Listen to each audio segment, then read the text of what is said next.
विवाह बाह्य संबंध असतील आणि तुमच्या वैवाहिक जीवनामध्ये फूट टाकत असेल तर पती पत्नींच्या मध्ये येणाऱ्या तिसऱ्या व्यक्तीला कायदेशीरपणे कोर्टात ओढून नुकसान भरपाई मागितली जाऊ शकते, असं न्यायालयाने स्पष्ट करून पती पत्नीमधील त्या तो किंवा तीसाठी धोक्याची घंटा वाजवली आहे.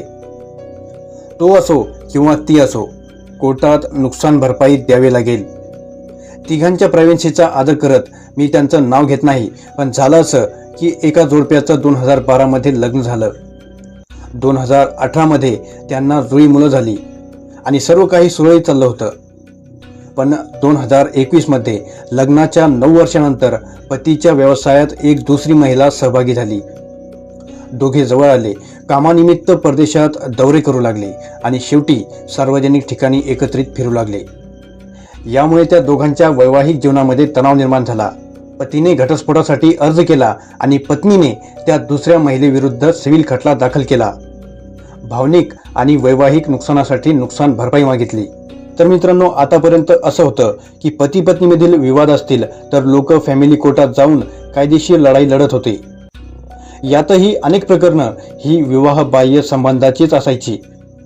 पण मानसन्मान आणि तिसऱ्या व्यक्तीचं कुटुंब उद्ध्वस्त होण्याच्या भीतीने त्यांचं नाव घेतलं जात नव्हतं.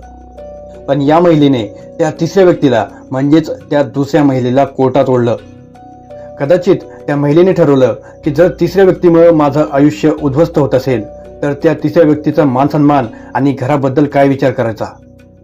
मित्रांनो, या महिलेने आता नुकसान भरपाई म्हणून त्या दुसऱ्या महिलेकडून तब्बल 4 कोटी रुपयांची मागणी केली आहे.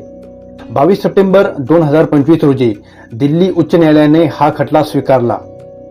कोर्टाने जोसेफ शाहीन खटल्याचं उदाहरण देत म्हटलं की विवाह बाह्य संबंध हा फौजदारी गुन्हा नसला तरीही तृतीय पक्षाने वैवाहिक नातं तोडलं तर ते कायदेशीर गैरकृत्य आहे.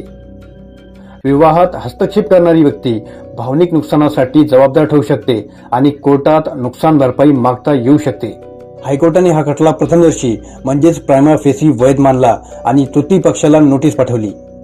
हा खटला सिव्हिल कोर्टातच चालेल, कारण की तो नुकसान भरपाई आणि भावनिक हानीच्या दाव्यावर केंद्रित आहे, जो फॅमिली कोर्टाच्या कार्यक्षेत्राबाहेर आहे. नमस्कार.